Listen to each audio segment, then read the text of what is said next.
quando tu mistura história e emoção, meu amigo, o negócio fica meio que fora, assim, até de proporção, de tão gigantesco que pode virar, né? Porque a história, a gente subestima a história. A gente acha que a história não é tão importante assim quanto as pessoas falam que ela é. Eu mesmo, história.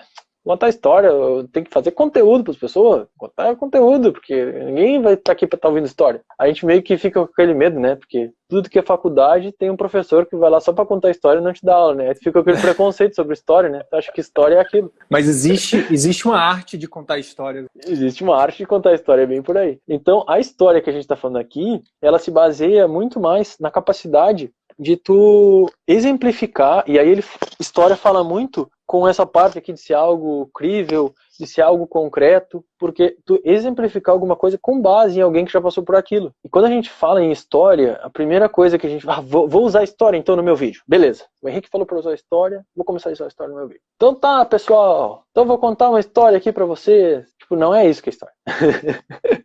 O bom storyteller, né, que é a pessoa que conhece sobre contar história, ele já começa num ponto da história que automaticamente entende que tu tá contando uma história. Então tu não precisa anunciar, vou contar uma história. Então, por exemplo, 3 de dezembro foi o dia que eu tomei aquela decisão que mudaria a minha vida. Tu não tá dizendo, agora eu vou contar uma história pra vocês do dia que eu tava pensando e resolvi, né, agora é a hora, vou mudar a minha vida. Não, tu já entrou de sola na história. E isso mostra além de trazer aquilo que tu falou da especificidade, né, na parte 1 ali, traz também essa capacidade de já entender que a história, ela tem que ser contada, mas ela tem que ser contada com um propósito muito específico, muito claro, que é de tu mostrar, não, se eu, que passei por tudo isso, que tinha tudo para não dar certo, deu certo, outra pessoa também pode dar certo. Então é para isso que serve a história. Se um paciente que estava lá com nível de diabetes maluco lá, eu não sei os níveis aqui para te falar, porque essa é a tua parte, eu estava com um nível muito alto, e ele conseguiu, com o tratamento e reduzindo aos poucos, com um plano sólido, porque não é uma coisa assim que reduz, não, ele aderiu ao tratamento, ele fez a dieta. Ou seja,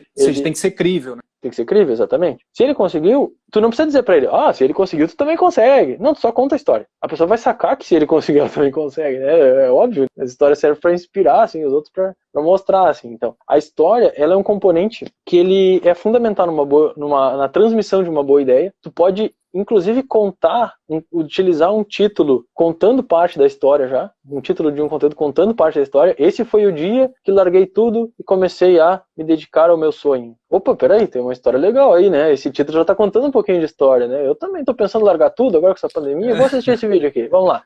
E aí tu te identifica aqui com o negócio. Então, história é uma coisa bem poderosa nesse quesito, assim, desse checklist de uma boa ideia, de uma ideia que vai colar na cabeça de alguém. Algum ponto para adicionar nisso? Eu sei que história é uma coisa complicada. Tem um vídeo, Henrique, de um aluno nosso, cara, que eu até compartilhei com todos os grupos das nossas turmas. E aí eu perguntei lá, por que vocês acham que esse vídeo tende a viralizar?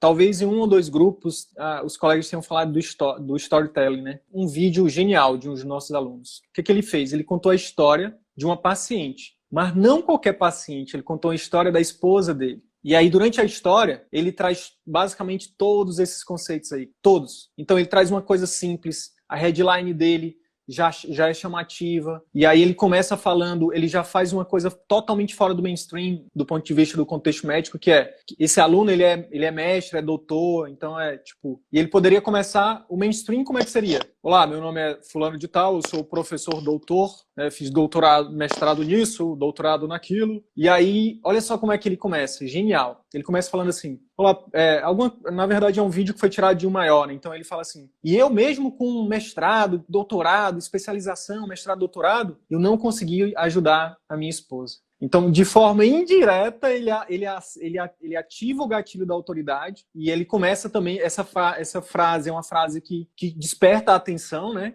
Nossa, como assim? E aí ele começa, aí vai contando a história. Aí tem os picos e vales. Ela tava assim, aí ela foi assada, aí ela não melhorava, não sei o quê. Sobe e desce. Então, tipo, Senhor dos Anéis, Harry Potter, né? Enfim, todas as grandes histórias, pode ver que tem as lives de copy, né? Sempre tem parte 1, parte 2.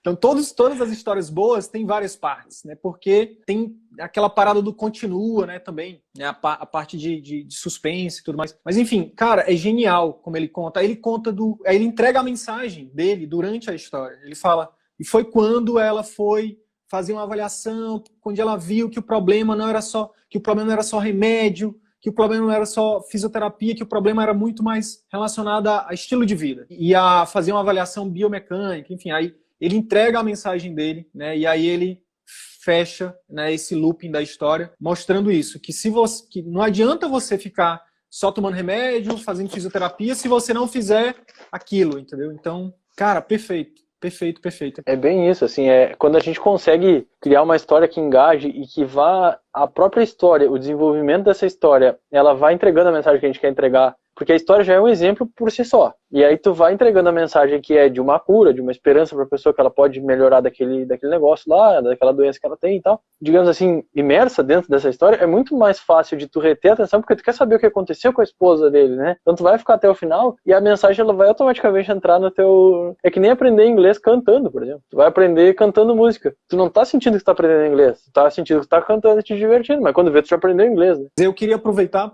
exatamente para clarificar essa última fala tua. Você gravar uma aula explicando, por exemplo, como que você faz uma cirurgia, nananã, beleza.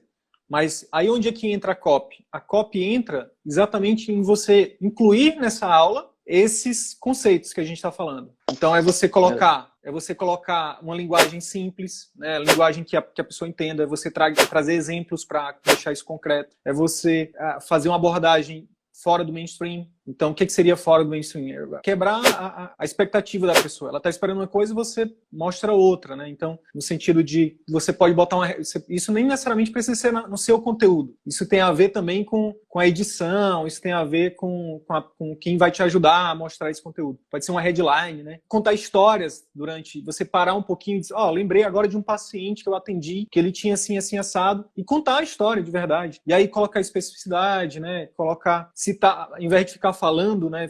Eu sou doutor fulano de tal, fiz mestrado não sei aonde, fellow não sei aonde. Dentro de uma história você coloca. Lembro também de uma vez, quando eu estava na residência, no hospital famoso, quando eu estava fazendo meu mestrado, meu doutorado.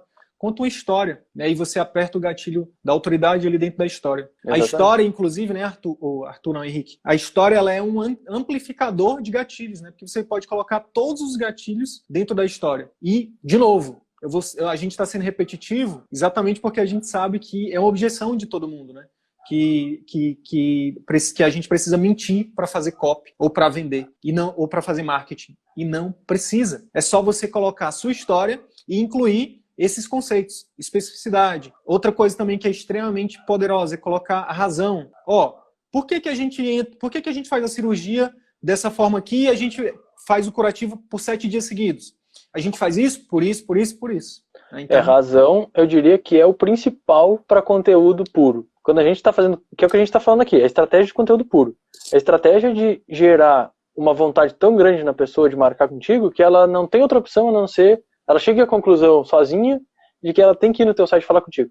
E o principal componente para isso é a razão, porque ninguém explica o porquê das coisas. Ninguém explica o porquê das coisas. Se eu acho alguém que vai me explicar o porquê das coisas, cara, eu vou fazer com essa pessoa aí o meu tratamento, porque pois é o que eu sempre falo, assim, né? Pode falar. Não, pode ir. É o que você sempre fala. Uma ideia. É o que eu sempre falo eu sempre faço uma pergunta, assim, né? O que me faria viajar do outro lado do mundo para vir até a tua cidade, por exemplo, digamos que eu moro na Austrália. O que me faria vir da Austrália até Rio de Janeiro ou até Manaus para consultar contigo? Quando tu conseguir me responder essa pergunta dentro de um conteúdo, quando tu conseguir fazer um conteúdo que me faça eu estar lá na Austrália e vir querer aqui consultar contigo, esse é o conteúdo certo. Então, essa é uma coisa que eu sempre pergunto assim para as pessoas. Porque como eu já morei na Austrália, eu uso esse sempre exemplo, né? Para não ficar me exibindo que eu morei na Austrália, mas aí eu falo, como eu já morei na Austrália, eu vou te fazer a seguinte pergunta. E aí tu já joga já dá uma gatilho de autoridade ali, né? Mas tu não fica dizendo, te exibindo, eu já morei na Austrália. E faz esse negócio assim que tu falou antes. Essa é uma pergunta legal. Vai bolar um conteúdo que me faria vir lá do outro lado do mundo para cá para consultar contigo. Será que isso que eu tô falando aqui é realmente interessante? É realmente inovador? Então acho que é uma coisa bacana de ser usado como exemplo. Show de bola.